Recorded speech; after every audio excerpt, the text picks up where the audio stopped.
The Stranger in the Woods.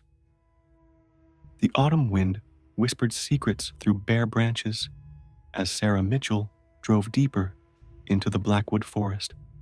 Her GPS had lost signal 20 miles back, leaving her with nothing but a crumpled map and growing unease. The rental cabin should have been easy to find, but darkness was falling faster than expected, swallowing the narrow dirt road in shadows. She pulled over at a weathered wooden sign. "Welcome to Blackwood, population 47. The numbers looked freshly painted, covering what appeared to be a higher count underneath. Sarah shivered, though the heater was running full blast. The cabin materialized from the gloom like something from a nightmare. Twisted cedar logs, dark windows that reflected nothing, and a porch that sagged under invisible weight. But it was paid for, and Sarah needed this retreat more than she needed comfort. Her divorce had been finalized last week, and the city felt suffocating with memories. Inside, the cabin reeked of pine sap and something else, something organic and wrong. Sarah lit the fireplace and tried to ignore the feeling that she was being watched. The windows were black mirrors now, revealing nothing of the forest beyond. At 3:17 a.m., she woke to footsteps on the porch. Heavy, deliberate steps circled the cabin, around and around, never stopping, never varying pace. Sarah grabbed her phone. No signal. She crept to the window and pulled back the curtain with trembling fingers. A tall figure stood at the tree line, perfectly still. Even in the darkness, she could see he was facing the cabin, facing her. He wore what looked like old work clothes, and something was wrong with his proportions. His arms hung too long, his shoulders too narrow for his height. Sarah blinked, and he was gone. The footsteps continued until dawn. She drove to town the next morning, desperate for answers. Blackwood was a handful of buildings clustered around a single street, as if civilization had made its last stand against the encroaching forest. The general store clerk, a gaunt man named Pete, studied her with hollow eyes. "You're staying in the Mitchell place," he said. It wasn't a question. "You know it?" "Everyone knows it. Question is why you'd want to stay there." Pete's fingers drummed against the counter. "That land's got history." "What kind of history?" Pete glanced around the empty store, then leaned closer. "Used to be a lumber camp. Back in the 30s. Had a foreman named Ezra Blackwood. Family built this town. Ezra was different. Workers said he could find trees in the dark, like he could hear them calling. But trees weren't the only thing he heard." Sarah's skin crawled. "What happened to him?" "Disappeared one winter. Workers found his camp empty, but his footprints circled every building in a perfect spiral, going round and round for what must have been hours. Never found the body." Pete straightened up. "But folks say he never really left. Still walks his territory. Still checks on his land." That night, Sarah considered leaving. She'd packed her bags twice, but couldn't make herself walk to the car. Something held her there. Not fear, but a terrible fascination. She found herself watching the windows, after dark, waiting. The footsteps came again, at 3:17 a.m. This time, she opened the door. The stranger stood 20 feet away, just beyond the porch light's reach. He was tall and lean, wearing a flannel shirt and work boots that looked decades old. His face was a void beneath the brim of an ancient baseball cap.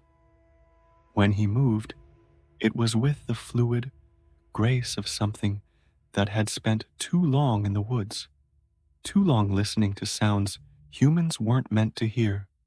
"You're not supposed to be here," he said. His voice was like wind through dead leaves. "It's my cabin," Sarah replied, surprised by her own steadiness. "Nothing here is yours." He took a step forward, and Sarah saw that his boots left no prints in the soft earth.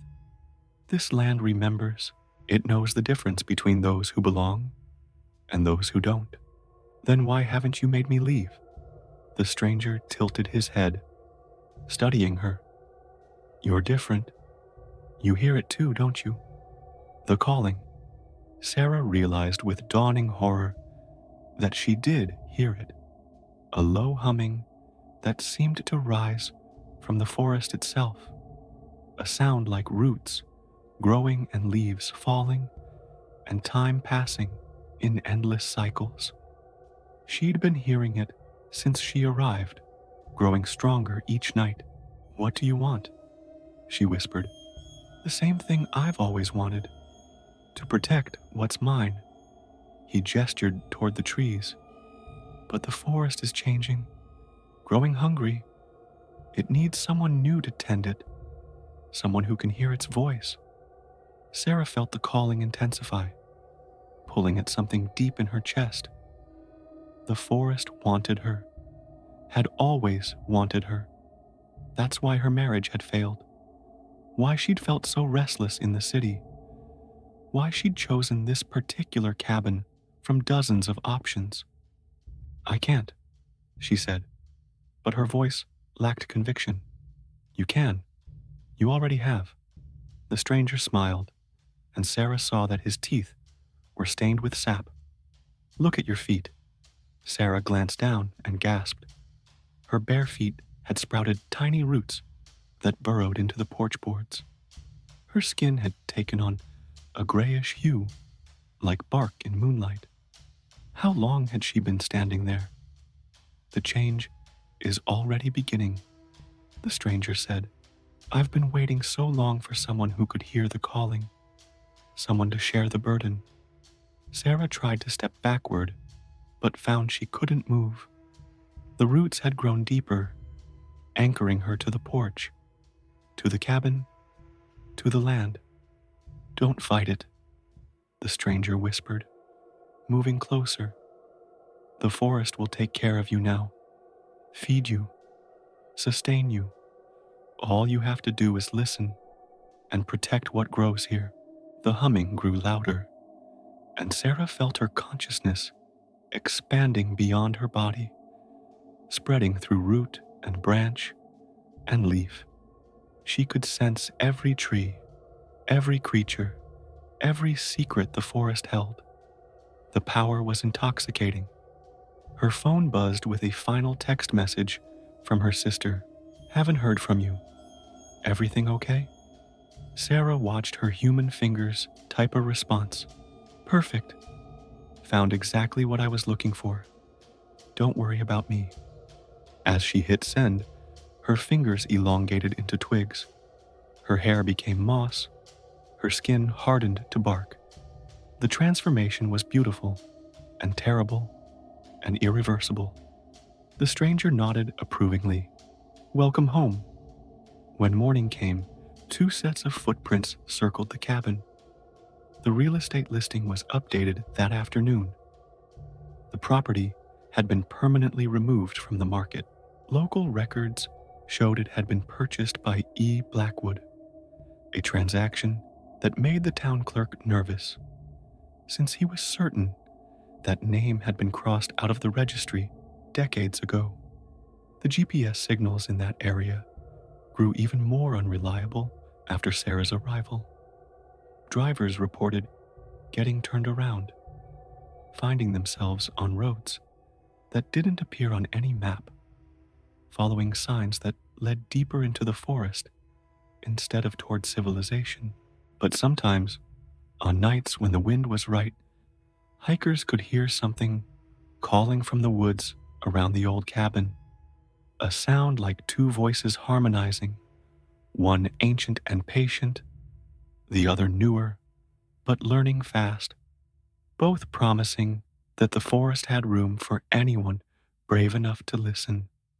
The population sign at Blackwood's entrance now reads 49, though no one in town remembers changing it. If you survived this far, leave your like to prove you are not afraid.